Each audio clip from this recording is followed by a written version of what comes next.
Hello, my name is Isaac Tekle, and this is for my CSE 110 from Mr. Wellman. And I'll be doing the YouTube question for Chapter 8. So the first I did was dev reverse text, rev text, then for I in range len text, rev text plus equals text len text, -1 minus I, then return rev text, then def each word in sentence, period equals false, using sentence equals sentence. If period equals sentence, using sentence equals sentence plus period replace, then period equals true. Sentence list equals using sentence dot split.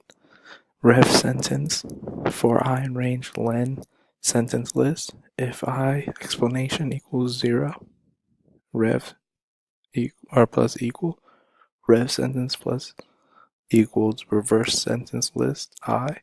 If period ref sentence plus equal return ref sentence, then I did print rev each word in to be or not to be is the question, and if you run it you get that sentence in reverse. Thank you.